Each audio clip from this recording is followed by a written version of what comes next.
बच्चों हम लोग पढ़ रहे थे मेम्ब्रेन का पहला पार्ट हमने किया। इसके अंदर हमने देखे कि डिफरेंट बेसिक मेम्ब्रेन का स्ट्रक्चर एंड फंक्शन क्या है, और हमने पैसिव ट्रांसपोर्ट के बारे में बात की, जिसमें हम कहते हैं कि डिफ्यूजन होती है from higher concentration to the lower concentration, जिसके अंदर हमने डिफरेंट प्रोटीन्स देखे थे कि प्रोटीन का क्या रोल है और मॉलिक्यूल की ट्रांसफॉर्मेशन क्या होती है। हमने डिफ्यूजन देखा, हमने ऑस्मोसिस देखी। आज के लेक्चर में हम बात करेंगे एक्टिव ट्रांसपोर्ट की। एक्टिव ट्रांसपोर्ट क्या है, डिफ्यूजन क्या थी या पैसिव ट्रांसपोर्ट क्या है, from higher concentration to the lower concentration, जो कि ऑटोमेटिकली होती है और इसके लिए कोई एनर्जी नहीं चाहिए होती। जबकि आपके पास जो एक्टिव ट्रांसपोर्ट है, these are the against the concentration gradient from lower concentration to the higher concentration. और डेफिनेटली जब आप किसी चीज़ को लोअर से हायर की तरफ पुश करेंगे, आपको क्या चाहिए, एनर्जी चाहिए। और वो एनर्जी किस फॉर्म में होती है आपकी, एटीपी की फॉर्म में, एडिनोसिन ट्राइफॉस्फेट। अब ये एटीपी की फॉर्म में एनर्जी चाहिए जो आपके कंसंट्रेशन को मूव करती है। साथ में हम कहते हैं इस एक्टिव ट्रांसपोर्ट में हमारे पास कुछ प्रोटीन्स इन्वॉल्व हैं। लेट्स सपोज ये हमारी प्रोटीन्स हैं जिनको हम कहते हैं कैरियर प्रोटीन्स। हमने 8 डिफरेंट किस्म की प्रोटीन लास्ट टाइम स्टडी किए थे, जिनमें से एक प्रोटीन हमारी क्या है, कैरियर प्रोटीन। कैरियर प्रोटीन क्या करती है, एक चीज़ को कैरी करके दूसरी जगह पे ले जाती है। अब यहाँ पे मैं एग्जांपल दूंगा कि डिफरेंट हमारे पास एग्जांपल हैं। जैसे आप कहें कि आयोडीन है, थायराइडिज्म का आपने सुना होगा, गलहड़ की बीमारी जिसे कहते हैं। 2 केसेस होते हैं, हाइपोथायराइडिज्म होता है और हाइपरथायराइडिज्म। हाइपोथायराइडिज्म में क्या होता है कि आयोडीन की कमी हो जाती है, डेफिशिएंसी हो जाती है, और हाइपोथायराइडिज्म में आयोडीन ज़्यादा हो जाती है। ये एक कॉमन फिनोमिना है हमारे पाकिस्तान में, या आप यूँ समझ लें कि हाइपोथायराइडिज्म ओवरऑल गुजरात के रीजन में ज़्यादा है, क्योंकि यहाँ क्या फूड कल्चर और जो हैबिटेट्स हैं वो आपको हाइपोथायराइडिज्म को क्या करती हैं, प्रमोट करती हैं। इसमें होता क्या है कि आयोडीन आपकी निकल जाती है, आयोडीन कम हो जाती है।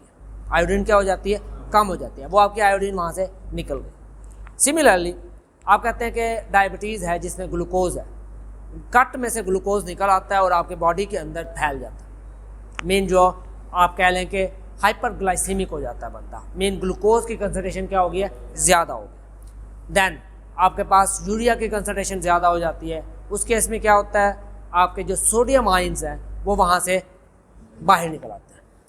ये तीनों एग्जाम्पल एक्टिव ट्रांसपोर्टेशन, जिसके अंदर क्या होती है कि from the lower concentration to the higher concentration. Overall अगर देखा जाए कि ब्लड के अंदर ग्लूकोज पहले से ज़्यादा है और वहाँ गट से निकल के और क्या हो रही है, मज़ीद उसके अंदर ऐड हो रही है। और इन तीनों प्रोसेस में आपको क्या चाहिए, एक्टिव ट्रांसपोर्ट चाहिए, आपको क्या चाहिए, एनर्जी चाहिए। और एनर्जी किस फॉर्म में चाहिए, आपको एटीपी फॉर्म में चाहिए। अब ये जो एनर्जी शिफ्ट हो रही है फ्रॉम लोअर टू हायर की तरफ, एक सिंपल सी एग्जांपल लेते हैं। घरों में वाटर पंप है हम सबके घर में, ठीक है। वाटर पंप क्या करता है, ज़मीन के अंदर हमने एक बोर किया हुआ होता है। बोर क्या करता है, जब हम मशीन मोटर चलाते हैं, सिंपल बेसिक मैकेनिज्म, वो क्या करता है, पावर लगाता है और पावर से ज़मीन से पानी खींचता है। और टैंकी हमारी कहाँ पे होती है, कहीं छत के ऊपर, और उस पंप से क्या करता है, वो ऊपर को फेंकता है। Which mean we need a pump, we need something जो प्रेशर से या एनर्जी से या पावर से उस चीज़ को खींच के ऊपर ले जाए। अगर ये मैं पंप हटा दूँ, गवर्नमेंट का पानी आ रहा है मेन ट्यूबवेल में, क्या वो टैंकी में चढ़ेगा, कभी भी नहीं चढ़ेगा। क्यों नहीं चढ़ेगा, क्योंकि उसमें वो एनर्जी, वो पावर नहीं है। तो इसी तरह हमारी जो प्रोटीन्स हैं या जो आयंस हैं, उनको मूव करने के लिए भी पंप की ज़रूरत है। मुख्तलिफ़ किस्म के पंप हैं, जिनमें 2 बड़े मशहूर पंप हैं, एक सोडियम और एक potassium, sodium and potassium pump. इस डायग्राम के अंदर हम सोडियम और पोटाशियम पंप की मूवमेंट देखेंगे। ये यूँ समझ लें कि जिस तरह हमारा एक वाटर पंप काम करता है, इसी तरह सोडियम एंड पोटाशियम पंप काम करते हैं। डेफिनेटली पंप को वहाँ पे हमें क्या चाहिए होती है, बिजली चाहिए होती है उसको चलाने के लिए। और यहाँ पे हमें क्या चाहिए, एटीपी चाहिए, एनर्जी चाहिए, ताकि ये पंप काम कर सके। अब इस पंप में जो हमें ये एसोसिएटेड होते हैं, ये होते हैं आपके नर्व सेल के साथ या आपके मसल सेल्स के साथ। ओके, आपके नर्व सेल्स या आपके मसल सेल के साथ ये लिंक होते हैं, और ये सोडियम को आउटसाइड और पोटाशियम को इनसाइड। सोडियम क्या होगा आपका आउटसाइड, और पोटाशियम क्या होगा इनसाइड। मीन अगर ये क्या करते हैं, सोडियम को बाहर निकालती हैं और पोटाशियम को अंदर लेके आते हैं। अब इस डायग्राम में हम देखेंगे, ये देखें थोड़ा मजीद अगर जूम हो सकता है बेटा, बड़े इसको हल्का सा आराम से घुमाओ इसको। चले छोड़ दे, जितना आपसे हो सकता है आप तो कर लें, बाकी मैं इसको यहाँ से जूम कर लें। बस यहाँ पे रहने दें यहाँ पे, बस ठीक हुआ है कुछ बेहतर।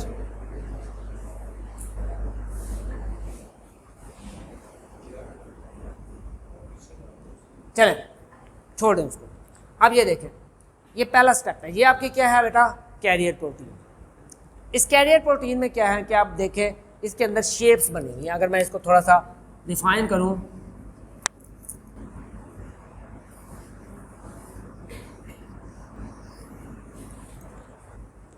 आपकी ये क्या बनी हुई है, पॉकेट्स बनी हुई है, शेप्स बनी हुई है, आपकी पॉकेट्स बनी हुई है, और इस साइड पे कुछ और शेप्स बनी हुई है।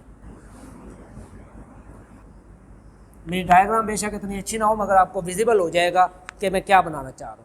ये पॉकेट स्ट्रेट लाइन है, और ये पॉकेट आपकी क्या है, इनफैक्ट इधर 3 पॉकेट्स हैं, और इधर क्या है, ये 2 पॉकेट्स।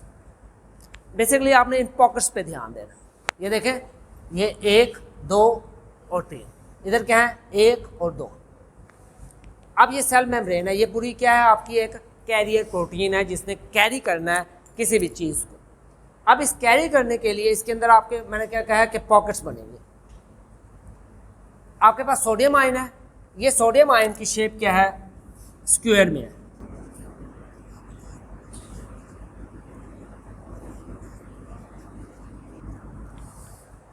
ये क्या है आपके स्क्वायर में है। तो आपका यहाँ पे आपका सोडियम है, यहाँ पे भी सोडियम है, यहाँ पे भी सोडियम है, और यहाँ पे भी सोडियम। जब ये प्रोसीजर स्टार्ट होता है, ये कैरियर प्रोटीन के साथ क्या होती है कि सोडियम आयन यहाँ पे अटैच होते हैं with the use of energy. और ये देखें इस स्टेप पे यहाँ पे 3 सोडियम आयन इसके साथ क्या हो चुके हैं, अटैच हो चुके हैं, और इसकी शेप के अंदर कन्फर्मेशनल चेंज आई है। अब चेंज क्या आई है, ये ऊपर से क्लोज है, नीचे से ओपन है, और यहाँ पे आपकी क्या हो रही है, एटीपी यूज हो रही है, और इस एटीपी से क्या बन रही है, एडीपी। एटीपी क्या होता है, एडिनोसिन ट्राइफॉस्फेट, और एडीपी क्या होता है, diphosphate, triphosphate diphosphate, which mean एक फॉस्फेट क्या हुआ है, रिलीज हुआ। इनऑर्गेनिक फॉस्फेट आपकी क्या हुई है, रिलीज हुई। ये जो फॉस्फेट है, ये यहाँ पे इसकी बाइंडिंग साइट होती है, यहाँ पे इसकी क्या है, बाइंडिंग साइट। ये आपकी क्या करती है, यहाँ पे फॉस्फेट आपकी बाइंड होती है। जब फॉस्फेट बाइंड होती है,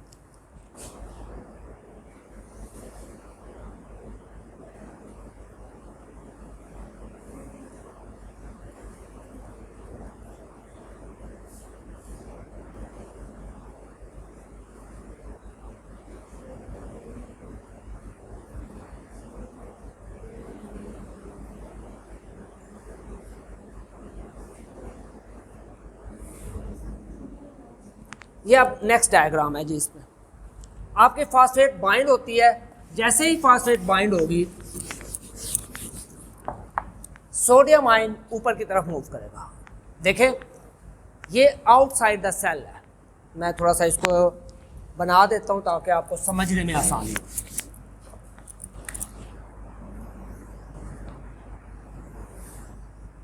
ये मेम्ब्रेन है, ये इनसाइड सेल है। ये बेटा ये आपके पाँव की वजह से हिल रहा है मल्टीमीडिया। ये जब ये चेयर हिलेगी ना, ये मल्टीमीडिया हिलेगा। अच्छा हाँ, ये भी हो सकता है, आपकी बात ठीक है। मैं इसको ठीक है,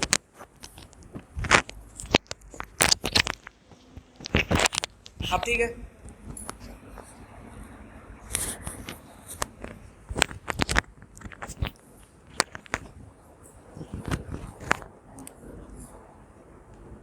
ये आपके पास इनसाइड सेल है, और ये जो कैरियर प्रोटीन है, ये कैरियर प्रोटीन आपकी यहाँ पे मौजूद है, ये आउटसाइड है, और यहाँ पे आपके पास क्या है, सोडियम आयन मौजूद है।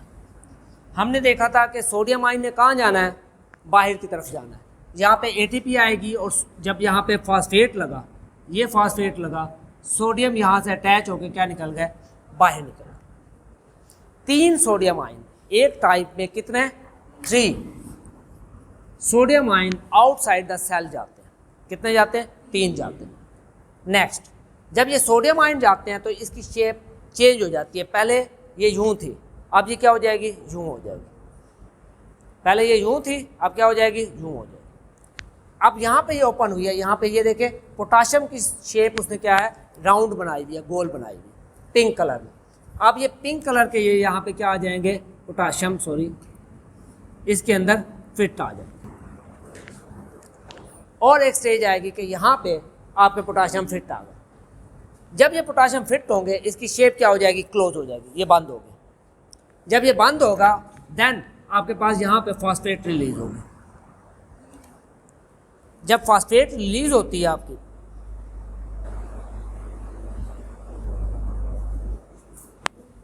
उस फॉस्फेट के रिलीज होने से पोटाशियम आयन क्या आ जाएंगे, जो अंदर, सॉरी, जो बाहर पोटाशियम आयन थे वो क्या हो जाएंगे, अंदर आ जाएंगे। मीन ओवरऑल जो आपका पोटेंशियल है वो मोर लेस क्या रहेगा, बैलेंस्ड है।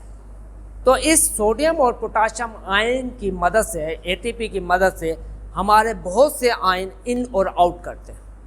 अगर ये सोडियम पोटाशियम पंप ना हो तो आपके मॉलिक्यूल की एंट्री और एग्जिट नहीं हो सकती। That is a basic phenomena कि भाई ये एक बेसिक आपका पंप है जो कि आपके मॉलिक्यूल की एंट्री में हेल्प करता है, क्योंकि ये चार्ज पोटेंशियल को चेंज करता है। जी बेटा,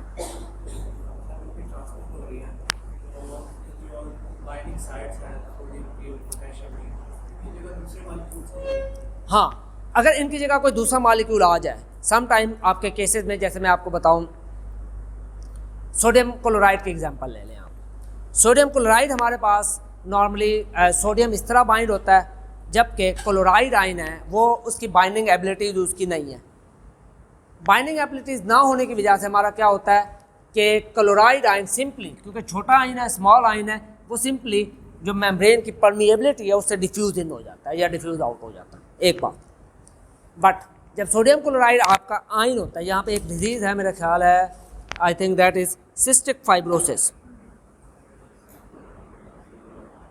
सिस्टिक फाइब्रोसिस है।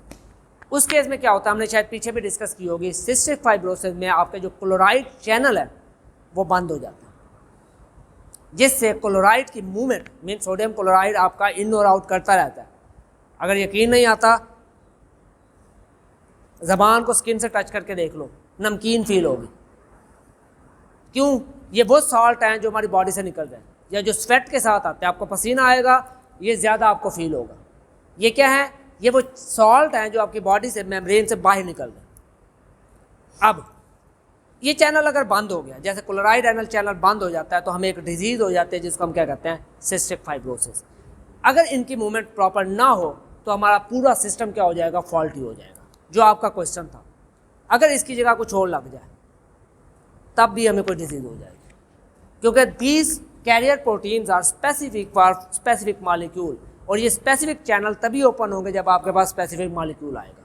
अगर उसकी जगह गलती से कुछ और लग जाता है, then we have a disease problem, और उसको ट्रीट करने के लिए फिर हम मेडिकेशन लेते हैं। वो एंटागोनिस्टिक हो सकती हैं, वो ब्लॉकर्स हो सकते हैं, वो इनहिबिटर्स हो सकते हैं, एक्सेट्रा एक्सेट्रा।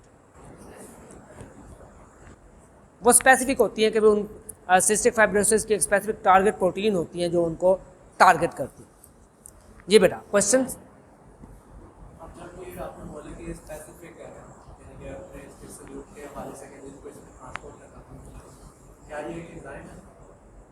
नहीं, सोडियम और पोटाशियम हमारी बॉडी में मौजूद हैं, जो उसने पोटेंशियल, मीन आप कह लें कि सलिनिटी रखी हुई है उसमें। क्लोराइड आयन है, मैंने लास्ट टाइम एक एग्जांपल दी थी, मैंने कहा था जब हमें कोई ड्रिप लगती है, अगर खाली पानी की बोतल लगाते हैं, वो खाली पानी नहीं लगाता है, उसके अंदर सलाइन होता है, सोडियम क्लोराइड होता है, क्योंकि हमारे नॉर्मल आइसोटोनिक कंडीशन रखने के लिए एक मिनिमम साल्ट की कंसंट्रेशन मौजूद होती है। तो दैट्स वाई हमारी बॉडी के अंदर साल्ट मौजूद होता है। क्योंकि हम आइसोटोनिक कंडीशन में रहें, ना कि हाइपोटोनिक या हाइपोटोनिक में चले। तो जहाँ पे जब कमी या ज़्यादा होती है, बॉडी फिर हमारी फूड से, हमारे मिनरल से हम इनटेक करते हैं। जब हमें डायरिया होता है, डॉक्टर कहते हैं जी ORS पिए, ठीक है, हम वो 2 गोलियां तो खा लेते हैं मगर हम ORS नहीं पीते। हमें ORS पता नहीं क्यों ना पसंद है, आई डोंट नो वाई। कितने लोगों को ORS पीना पसंद है, ज़रा हाथ खड़ा करो। 50 में से 2 लोग, पसंद की बात कर रहा हूँ, पी लेते हैं। और वो अगर घर में अम्मी या अबू ज़बरदस्ती करेंगे तो पी लेंगे। बेटा वो क्यों ज़रूरी है? क्योंकि जब आपको लूज मोशन होते हैं तो आपकी बॉडी से ये मिनरल, ये विटामिन, ये साल्ट सारा बाहर निकल जाता है। तो आपकी आइसोटोनिक कंडीशन क्या हो जाती है? ख़त्म हो जाती है। आपकी बॉडी सॉल्ट लूज कर देती है। तो you are now in hypotonic condition, which mean आपके बॉडी के अंदर पानी, क्योंकि इनटेक तो आप कर रहे होते हैं, पी तो रहे होते हैं, मगर साल्ट सारा निकल जाता है। तो वो जो ORS होता है उसके अंदर साल्ट होते हैं जो आपके नॉर्मल आइसोटोनिक सिचुएशन को बैलेंस करने में हेल्प करते हैं। हम पता नहीं ऐसी चीज़ों को, क्योंकि हमें समझ नहीं आती, हम अपने ऊपर अजाब समझते हैं कि पता नहीं ये हमारे ऊपर क्या अजाब मुसल्लत कर दिया। जैसे एक छोटी सी बात और मैं बताऊं, मैं लैब में बच्चों को, जब हम रिसर्च होते हैं तो मैं कहता हूं कि किसी ने इस लाइन के आगे लैब कोट के बगैर नहीं जाना। बच्चे उसको समझते हैं कि ये हमारे ऊपर पाबंदी लगा दी गई, जबकि लैब कोट किस लिए होता है कि अगर कोई एसिड या केमिकल गिरे, आपके ब्रांडेड शूज़ या जूते या आपके ब्रांडेड कपड़े ख़राब ना हो, क्योंकि अगर वो गिर गया तो वो आपके वो सारे ख़राब हो जाएंगे और अल्टीमेटली आप लोगों को नुकसान भी पहुंच सकता है। बजाय उसको अपनी सेफ्टी समझते के लिए हम क्या समझते हैं, उसको अपने ऊपर एक पाबंदी समझते हैं। इनके अंदर एक बैलेंस मौजूद है, हमारी बॉडी के अंदर होम्योस्टैसिस बैलेंस मौजूद है। हम जब पानी नहीं पी रहे दिन में, मीन अगर नॉर्मल डॉक्टर कहते हैं कि दिन में 8 गिलास पानी पीना चाहिए, 8 गिलास का क्या मतलब है? 2 लीटर बनते हैं, तकरीबन 2-2.5 लीटर बनता है। आपने नहीं पिए, आपने मुश्किल से 1 या 2 गिलास पिए, तो पानी कहाँ से आएगा? पानी आपकी फूड से मेटाबॉलिक वाटर आएगा। जब मेटाबॉलिज्म होता है उसमें से वाटर रिलीज होता है, वो वाटर बॉडी यूज़ करती है, क्योंकि 70% आप पानी है। बॉडी को पानी चाहिए, ठीक है। हम सिर्फ तब पानी पीते हैं जब हमें प्यास लगती है। हम ये नहीं सोचते कि बॉडी को भी पानी की ज़रूरत है। इसी तरह जो सॉल्ट है, सॉल्ट भी आपकी बॉडी के लिए ज़रूरी है। अगर आप बाहर से इंटेक नहीं करेंगे तो जो आप फूड इंटेक करते हैं उसमें से बॉडी क्या करती है? क्लोराइड निकाल लेती है, सोडियम निकाल लेती है, पोटाशियम निकाल लेती है, जो आपकी कमी होती है। मीन अगर आप सोडियम और पोटाशियम आपको चाहिए और आपकी बॉडी में सोडियम और पोटाशियम है ही नहीं, तो क्या होगा? अल्टीमेटली प्रॉब्लम होगा। जैसे हम कहते हैं कि आजकल बनाना का सीज़न है, उसके अंदर पोटाशियम होता है, सोडियम क्लोराइड। चलो हमारी हैबिट्स ऐसी हैं, हमारे तमाम खानों में नमक लाजमी होता है, इवन हमारी रोटी के अंदर भी नमक होता है। बट जो लोग कोरियन है या दूसरे हैं या चाइनीज़ हैं, वो उबली हुई सब्जियां खाते हैं, they can be sodium deficient. So ये normal balance and homeostasis maintain रखने के लिए आपका ज़रूरी है। और इसमें जो अभी हम बात कर रहे हैं ये आपके लिए किस लिए ज़रूरी है कि ये आपकी एक्टिव ट्रांसपोर्ट के अंदर ज़रूरी है। और भी बहुत से पंप हैं जो काफ़ी कम्प्लेक्स है। मैं शायद आपको मिड के बाद सिग्नलिंग पढ़ाऊँ कि आपकी ब्रेन की सिग्नलिंग या किस तरह से जो नर्व इम्पल्स हैं वो किस तरह से सिग्नल पास करती है, शायद मैं पढ़ाऊँ, आपको डिपेंड करता है कि मेरे पास टाइम कितना है। तो उसके अंदर हम मोर कम्प्लेक्स फिनोमेना देखेंगे। अभी मैं सिर्फ आपको सोडियम पोटाशियम पंप पढ़ा रहा हूँ जो सबसे सिंपलेस्ट पंप है हमारी बॉडी का, और इसी की मदद से हमारे नर्व इम्पल्स और मॉलिक्यूल और rigidity, isotonic, diffusion, active transport, passive transport सब कुछ हो रही है। और इसी से हमारा एनर्जी मिल रही है, ग्लूकोज की ट्रांसपोर्ट हो रही है, लिपिड की ट्रांसपोर्ट हो रही है। अगर ये एक्टिव एंड पैसिव ट्रांसपोर्ट ना हो तो हमारे सेल्स स्टार्व कर जाए और उनकी डेथ स्टार्ट हो जाए और अल्टीमेटली हमारी डेथ स्टार्ट हो जाए। जी बेटा, यहाँ तक कोई क्वेश्चन है तो पूछ लें आप, ठीक है। एक्टिव ट्रांसपोर्ट के बारे में इतना ही। अब हम नेक्स्ट आगे करते हैं। हमारे पास है बल्क ट्रांसपोर्ट।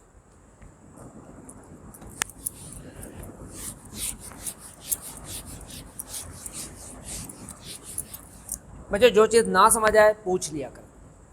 मेरा यहाँ आने का मकसद ही यही होता है, डिस्कशन। आप जितने वीडियो लेक्चर सुन लें, जितने आप बुक्स पढ़ लें, जो आपके माइंड के क्वेश्चन है ना वो बुक आंसर कर सकती है, ना वो आपको वीडियो लेक्चर अटेंड कर सकती है। तो मेरे आने का मकसद पूरा किया करें, क्वेश्चन पूछा करें। ओके। Bulk transport. अब बल्क ट्रांसपोर्ट क्या है कि भाई ये तो हो गए आयंस, छोटे छोटे मालिक्यूल या परमिएबिलिटी से पास हो रहे हैं, या चैनल ओपन हो रहे हैं तो एक मालिक्यूल अंदर चला गया, दूसरा बाहर चला गया, ठीक है, या कैरियर प्रोटीन्स हैं आपकी। बल्क ट्रांसपोर्ट क्या है, कोई बड़ा मालिक्यूल आ गया, कोई मैक्रो मालिक्यूल आ गया, या कोई और मालिक्यूल है, वो कैसे ट्रांसपोर्ट होगा। उसके लिए हमारे पास जो फिनोमेना है वो है आपके पास 2-3 फिनोमेना हम इसमें कहते हैं कि भाई काउंट होते हैं। सबसे पहले आपके पास है एक्सोसाइटोसिस, या मेन आप कह लें साइटोसिस। इसके अंदर फैगोसाइटोसिस, एक्सोसाइटोसिस, पिनोसाइटोसिस, ये टर्म शायद आपने सुनी हो। एक्सोसाइटोसिस क्या है, ये उसी तरह ये मेम्ब्रेन है, ये आउटसाइड है, ये इनसाइड है। एक्सोसाइटोसिस क्या है कि ये हमारे पास बॉडी के अंदर एक सेल है, इसके अंदर कुछ सेल डिग्रेड हुए हैं और उन सेल के कुछ प्रोटीन्स हैं जो हैवी प्रोटीन्स, जो कैरियर प्रोटीन से या आयन से ट्रांसपोर्ट नहीं हो सकते। इनको ट्रांसपोर्ट करने के लिए बॉडी ने एक मैकेनिज्म बनाया हुआ है जिसको कहा हुआ है एक्सोसाइटोसिस। इस एक्सोसाइटोसिस में क्या होती है कि बॉडी एक इसके गिर्द वेजिकल बनाती है। बॉडी क्या बनाती है, वेजिकल बनाती है। ये एक सर्कल सा वेजिकल बन जाता है। ये वेजिकल मूव करता है आहिस्ता आहिस्ता और इस मेम्ब्रेन के साथ, आपकी प्लाज्मा मेम्ब्रेन के साथ क्या होता है, जाके अटैच होता है। और उसके बाद इस प्लाज्मा मेम्ब्रेन को क्या करता है, ओपन करता है। डेफिनेटली इसके अंदर एंजाइम्स होते हैं, मॉलिक्यूल्स होते हैं और बहुत सी चीज़ें होती हैं जो इस मेम्ब्रेन को ओपन करती हैं। अब अगर आप नोट करें यहाँ पे जो इम्पोर्टेंट चीज़ है, यहाँ पे ये चीज़ ये दिखाई हुई है कि ये मॉलिक्यूल क्या कर रहा है, आहिस्ता आहिस्ता मूव कर रहा है। यहाँ पे आपके पास डबल लेयर है। जब ये यहाँ पे मूव किया, इसके ऊपर भी डबल लेयर है। जब ये इसके साथ अटैच हुआ, इसकी ये वाली लेयर एक हो गई, इसकी इंटरनल लेयर मौजूद है और एक्सटर्नल लेयर इसकी यहाँ से रिमूव होकर इसके साथ क्या हो गई है, अटैच हो गई। विच मीन वो जो डबल लेयर थी वो उसके आपस में क्या हो गई है, फ्यूज़ हो गई। अगले स्टेप में क्या होगा, अगले स्टेप में ये होगा, ये वाली लेयर क्या हो जाएगी, ब्रेक होगी और ये पूरा मॉलिक्यूल क्या चला जाएगा, बाहर चला जाएगा और यहाँ से लेयर ये यूँ बन जाएगी और डबल लेयर दोबारा क्या हो जाएगी, रिटेन हो जाएगी। विच मीन सेल के जो बाकी कंपोनेंट है उनका क्या होगा, एक्सपोजर नहीं होगा। उनका क्या होगा, एक्सपोजर नहीं होगा। सेल की मेम्ब्रेन की इंटीग्रिटी क्या होगी, वो मेंटेन रहेगी। उठ के इधर आ जाओ। जी जी आप शाबाश, आप उठ के इधर आ जाओ। चेयर ले आओ, इधर आके बैठो। चलो जी बेटा।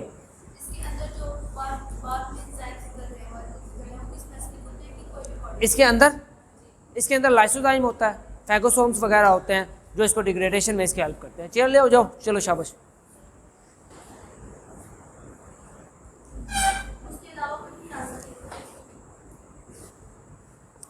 बेटा इनके जो फिक्स मॉलिक्यूल होते हैं ना, बस वही आएंगे, इसके अलावा और नहीं आएंगे। हर मॉलिक्यूल में मैंने आगे बात करें कि जैसे मैक्रोफेजेस है, मैक्रोफेज इनके अंदर लाइसोसोम होता है, फैगोसाइटोसिस होते हैं, मीन और फिक्स होते हैं। जो फिक्स मॉलिक्यूल हैं बस वही आएंगे और नहीं आएंगे उसके। हाँ, ये ट्रांसपोर्ट किस चीज़ को कर रहा है ये डिपेंड करता है। तो जो बल्क आपके पास, मीन ये एक बल्क मॉलिक्यूल है, ये आसानी से through channel, through protein transport नहीं हो सकता था। अब वो कैसे ट्रांसपोर्ट हो रहा है, थ्रू एक्सोसाइटोसिस। ये आपके पास एक एक्सोसाइटोसिस की एग्जांपल थी। तो मल्टीपल वेजिकल्स बनते हैं। अगर मेन सेल की एक कैपेसिटी होती है जितनी वो टॉलरेट कर देते, अगर उससे कैपेसिटी से ज़्यादा होगा तो अल्टीमेटली सेल ब्रस्ट भी हो सकता है, टूट भी सकता है। बॉडी के और भी मैकेनिज्म इसमें आ जाते हैं, होम्योस्टेसिस आ जाएगी, उसके बाद आपका इम्यून सिस्टम आ जाता है और बहुत सी चीज़ें। अगर इसको इन्फेक्शन लग गया है तो सेल किल हो जाएगा, वायरस लग गया है तो सेल किल हो जाएगा, एक्सेट्रा एक्सेट्रा।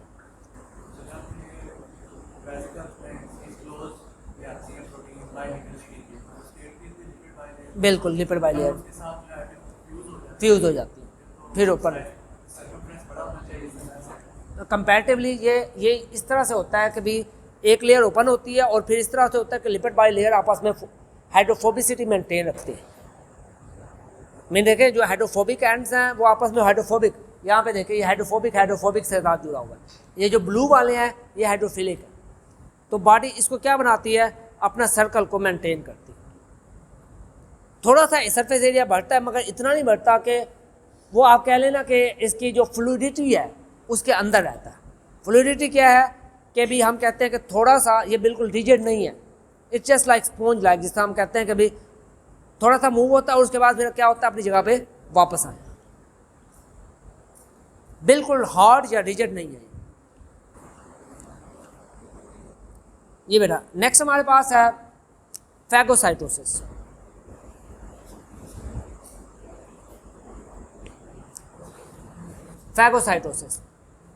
फैगोसाइटोसिस का ये मतलब है बाहर कोई मॉलिक्यूल या प्रोटीन लिपिड मौजूद है उसको अंदर इनगल्फ करना।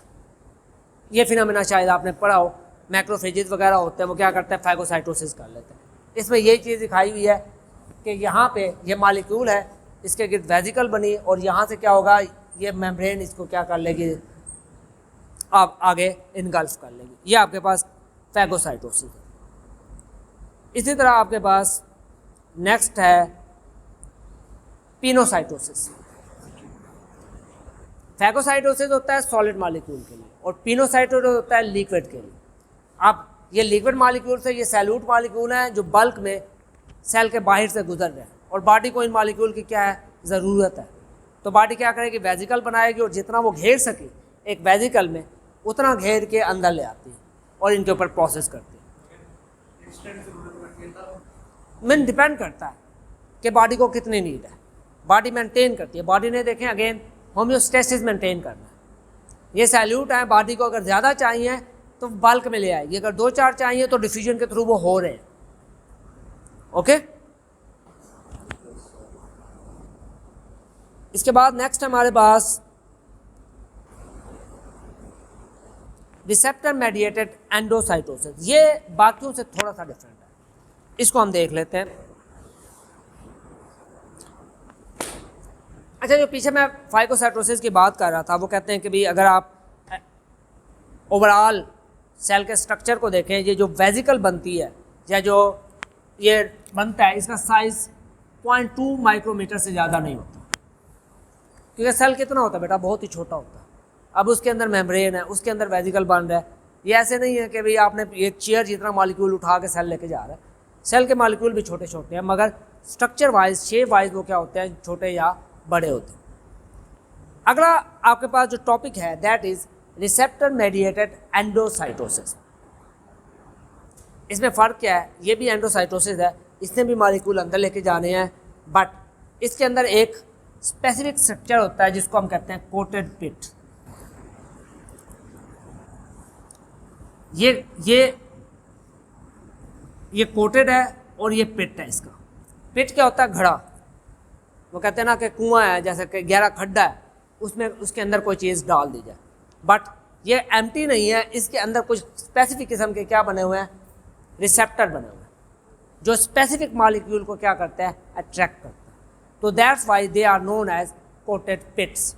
जैसे दलदल होती है, दलदल में पाँव रखे तो वो बंदा धंसता ही चला जाता है, उसमें कुछ ऐसा होता है, रेत होती है, मट्टी होती है, क्या होती है, वी डोंट नो, बट इसके अंदर रिसेप्टर होंगे। जो मॉलिक्यूल ये वेजिकल बनाएगा, इसके अंदर ये जो मॉलिक्यूल आएंगे, ये मॉलिक्यूल इस रिसेप्टर के साथ क्या रखेंगे, एफिनिटी रखते हैं और ये बाइंड कर लेते हैं। और इस जो चीज़ इस गड्ढे में आ जाएगी, इस पिट के अंदर आ जाएगी, वो इसके साथ क्या कर लेगी, बाइंड कर लेगी। बाइंड करने के बाद ये क्या कर लेगी, ये एक वेजिकल स्ट्रक्चर बनाएगा जिसे कहेंगे कोटेड वेजिकल। और ये कोटेड वेजिकल हमारा आगे डिफरेंट पर्पसेस के लिए यूज़ होता है। इसकी जो बेस्ट एग्जांपल है हमारे पास जो बेस्ट एग्जांपल है इस केस में वो है LDL की। LDL लो डेंसिटी लिपोप्रोटीन कहलाती है, जो बेसिकली आपके बैड कोलेस्ट्रॉल है। बैड कोलेस्ट्रॉल का काम होता है कि ये बॉडी से में निकलते रहने चाहिए। अगर ये बॉडी में जमा हो जाएं तो हमें नुकसान पहुंचाते हैं। बेसिकली ये कोटेड पिट क्या करते हैं, ये एलडीएल के मॉलिक्यूल इस कोटेड पिट के साथ आके बाइंड कर लेते हैं और ये बॉडी से निकलते रहते हैं। बट अगर ये बॉडी के अंदर जमा हो जाए, ये यहाँ पे कैप्चर ना हो, तो क्या होगा, बॉडी के अंदर कोलेस्ट्रॉल का लेवल हाई हो जाता है। अब इसका काम था कैप्चर करना, मगर इसने कैप्चर नहीं किया। कैप्चर करने की बजाय ये यहाँ पे फ्री घूम रहे हैं और इसके मुकाबले में कोलेस्ट्रॉल का लेवल क्या हो जाएगा, इंक्रीज़ हो जाएगा। तो कोलेस्ट्रॉल क्या हो जाएगा, हमारी आर्टरीज़ के अंदर जमा होना शुरू हो जाएगा। और जब ये देखें, ये कैपिलरीज है, आर्टरीज़ है, इनके अंदर कोलेस्ट्रॉल क्या हो जाएगा, जमा होना शुरू हो जाएगा, जिसकी वजह से आर्टरीज़ का रास्ता ब्लड के लिए क्या हो जाएगा, ब्लॉक हो जाएगा। उसके लिए सरफेस एरिया क्या होगा, कम हो जाएगा and it leads toward the heart attack. क्योंकि आपकी आर्टरीज़ ब्लॉक हो जाती हैं, ब्लड को एक जगह से दूसरी जगह पहुंचाने पे क्या करना पड़ता है, जोर लगाना पड़ता है। जब हार्ट बहुत ज़्यादा ज़रूरत से जोर लगाता है तो आपका ब्लड प्रेशर क्या होता है, बहुत ज़्यादा हाई होता है और इट कैन लीड टू, ज़रूरी नहीं है कि हमेशा हो, it can lead to heart attack. तो कोटेड पिट कि ये एक एग्जांपल है। अगर कोलेस्ट्रॉल का लेवल या एलडीएल को ये बहुत ज़्यादा वो करना शुरू कर दे, या कोलेस्ट्रॉल आपने बहुत ज़्यादा इनटेक करना शुरू कर दिया, लेट्स सपोज ऐसे बहुत सी फूड हैं हमारी जिनके अंदर कोलेस्ट्रॉल ज़्यादा होता है, अनहाइजेनिक घी या आप कह लें कि ऑयल का इस्तेमाल करना, घी का इस्तेमाल बेसिकली जो लो क्वालिटी हमारे स्टैंडर्ड के घी होते हैं, इनके अंदर कोलेस्ट्रॉल हमारे अंदर बॉडी में ज़्यादा बढ़ता है। या आप कह लें कि भी आप रोज़ सुबह शाम मलाई या मक्खन आपने खाना शुरू कर दिया और पूरे 2 महीने तक, 1 महीने तक आप नॉन स्टॉप खाए जा रहे हैं, तो डेफिनेटली आपका कोलेस्ट्रॉल का लेवल क्या होगा, इंक्रीज़ होगा। हर चीज़ एक मुनासिब मिकदार में बॉडी के लिए ज़रूरत होती है, बट अगर आप उसका एक्सेस टेक करना शुरू कर दें तो वो आपकी बॉडी पे क्या करेगी, एक नेगेटिव इम्पैक्ट डालेगी। तो ये मेजर हमारे पास सेकंड ऑप्शन था कोलेस्ट्रॉल का। कोलेस्ट्रॉल के बाद मीन हमारे पास ये जो बल्क ट्रांसपोर्ट की बात थी वो हमारी क्लियर हो गई है। जहाँ तक अगर कोई क्वेश्चन है तो आप लोग पूछ सकते हैं।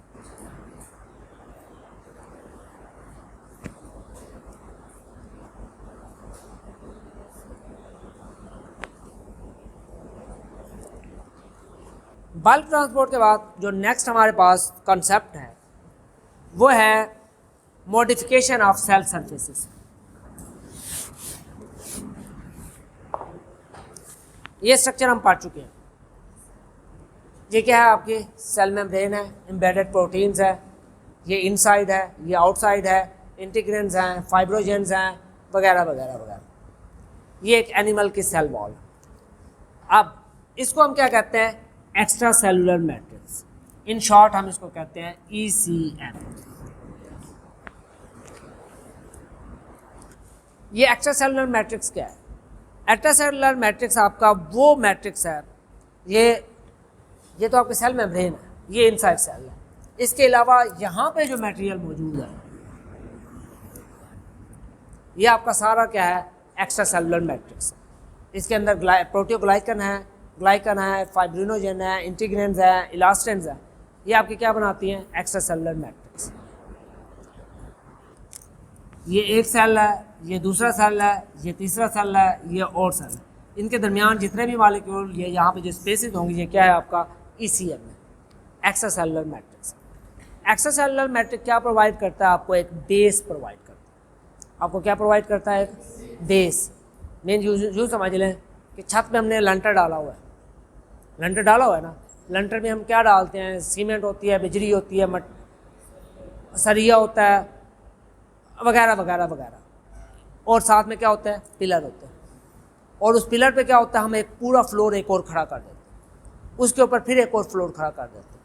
तो ये क्या करती है, आपको बेस प्रोवाइड करती है, सपोर्ट प्रोवाइड करती है, ताकि आप एक नई बिल्डिंग बना सकें। तो ये एक्स्ट्रा सेलुलर मैट्रिक्स आपको बेस प्रोवाइड करते हैं, डिफरेंट मॉलिक्यूल को मीन होल्ड करके, सेल को होल्ड करके रखती है, सेल को रैंडमली भागने नहीं देती, यूँ फ्लोट करता हुआ नहीं जाने देती। ये एक जगह पे क्या करती है, उसको होल्ड करके रखती है। प्लस आपके जो डिफरेंट किस्म के मॉलिक्यूल्स हो उनको भी बाइंड करके रखती है। इनके अंदर हमारे पास कुछ प्रोटीन्स हैं, जिसमें ये 3 मेजर प्रोटीन्स हैं।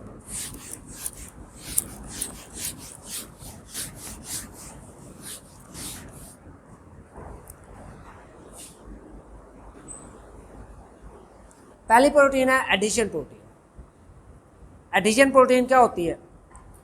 चिपका देना किसी चीज़ को, फिक्स कर देना। एडिशन क्या होती है? कि स्टिक हो जाना किसी चीज़ पे। जैसे आप गोंद लगाते हैं, एल्फी लगाते हैं, तो वो क्या कर देती है? स्टिक कर देती है। या आपके मोबाइल के ऊपर प्रोटेक्टर लगता है, वो क्या होता है? एडिशन है कि आपके मोबाइल की सरफेस पे और प्रोटेक्टर की स्किन पे कोई ऐसा केमिकल लगा हुआ होता है, वो क्या होती है? जिसकी वजह से वो चिपक जाती है। इसी तरह हमारे पास कुछ एडिशन प्रोटीन होती है। ये एडिशन प्रोटीन्स क्या करती हैं? दो मॉलिक्यूल्स को या लेयर को क्या करती हैं? स्टिक कर लेती हैं, होल्ड कर लेती हैं। इनमें आपके पास साइटोप्लाज्मिक प्लैक है, मीन साइटोप्लाज्मिक की सरफेस है। फिलामेंटस, ये जो आपके फिलामेंट है, ये साइटोस्केलेटन है सॉरी, ये आपकी एडिशन प्रोटीन से दरमियान में इनकी प्रोटीन्स होते हैं जो स्टिक करते हैं, और इनके दरमियान स्पेस होती है और प्लाज्मा मेम्ब्रेन। ये आपकी प्रोटीन्स हैं जो कि भी आप कह लें कि ये मॉडिफिकेशन होती है सेल सरफेस की। ये भी किस लिए होती है? ताकि डिफरेंट किस्म की प्रोटीन्स को इन और आउट करवाया जा सके। नेक्स्ट प्रोटीन जो हमारे पास है वो है हमारे पास टाइट जंक्शन। ये आपकी प्लाज्मा मेम्ब्रेन है, लेट्स सपोज, और ये जो प्रोटीन है जिसने उसको जकड़ा हुआ है, जैसे आप रस्सी से किसी चीज़ को बांध देते हैं, ये आपकी टाइट जंक्शन प्रोटीन है। इनके दरमियान भी इंट्रासेलुलर स्पेस होती है। ये प्रोटीन वहाँ पे यूज़ होती है जहाँ पे आपने किसी मॉलिक्यूल की एंट्री को रोकना हो। अब ये सारा कंसेप्ट कौन डिसाइड करता है? हमारे इम्यून सिस्टम, हमारा बॉडी का मेटाबॉलिज्म, ये सारा डिसाइड करता है कि ये कौन सी प्रोटीन आपने कहाँ पे यूज़ करनी। नेक्स्ट आ जाए हमारे पास, ये प्रोटीन है जिनको हम कहते हैं गैप जंक्शन प्रोटीन्स। ये प्लाज्मा मेम्ब्रेन है, मेम्ब्रेन चैनल्स हैं और इंटरसेलुलर स्पेसेस हैं। अब ये जो प्रोटीन है ये गैप जंक्शन प्रोटीन है। यूँ समझ लें प्रोटीन को हमने बंद कर दिया है, मगर उनके दरमियान हमने छोटे छोटे सुराख हैं, ये ओपनिंग्स हैं जो मेम्ब्रेन चैनल्स हैं। मीन चैनल प्रोटीन्स होंगी जो मॉलिक्यूल की एंट्री और आउटसाइड को कंट्रोल करेंगे। ये सारी प्रोटीन मिलकर आपके सेल मेम्ब्रेन को क्या करती हैं? कंट्रोल करती हैं और अल्टीमेटली आपको सिलेक्टिव परमिएबिलिटी प्रोवाइड करती है कि किन मॉलिक्यूल को अंदर जाने देना है और किन मॉलिक्यूल को नीचे पीछे होल्ड करके रखना। यहाँ तक बेटा कोई क्वेश्चन तो पूछ ले। मेम्ब्रेन है ये सेल मेम्ब्रेन है। ये सारी प्रोटीन इसी मेम्ब्रेन्स के ऊपर, कहीं पे कौन सी होगी, कहीं पे कौन सी होगी, कहीं पे कौन सी होगी, और इसकी मॉडिफिकेशन होती है sometime according to the need. Okay जी, ये थोड़ा सा एक स्ट्रक्चर है हमारे पास प्लांट सेल वॉल का। बस ये एक ही डायग्राम है इसमें, क्योंकि हम ज़्यादा हमारा मेन फोकस प्लांट नहीं है, बट ये पार्ट है, थोड़ी सी मॉडिफिकेशन थी, मैंने कहा चलें ये भी हम आपसे डिस्कस कर लेते। ये प्लांट के सेल्स हैं, इनके दरमियान ये सेल वॉल है, ये भी सेल वॉल है, ये दो सेल है, ये एक सेल है, ये दूसरा सेल है, और इनके दरमियान में कहते हैं वो एक लेयर होती है जिसको हम कहते हैं प्लाज्मोडेस्मोटा। ये देखिए, ये एक सेल है, ये दूसरा सेल है, इनके दरमियान जो लेयर होता है, कनेक्शन होता है, उनकी लेयर को हम क्या कहते हैं? प्लाज्मोडेस्मोटा। अब ये जो प्लाज्मोडेस्मोटा है आपका,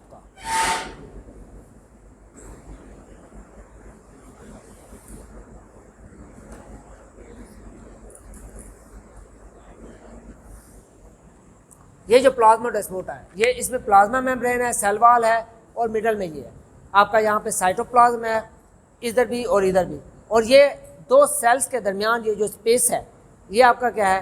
प्लाज्मोडेस्मोटा है। ये प्लाज्मोडेस्मोटा आपके मॉलिक्यूल की, अगेन डिफरेंट सेल की के दरमियान मूवमेंट ऑफ मॉलिक्यूल्स को, मीन के आपके आइंस जाने हैं, न्यूट्रिशन जानी है, मिनरल जाने हैं, सॉल्ट जाने हैं, इन सब को क्या करता है? वो कंट्रोल करता है।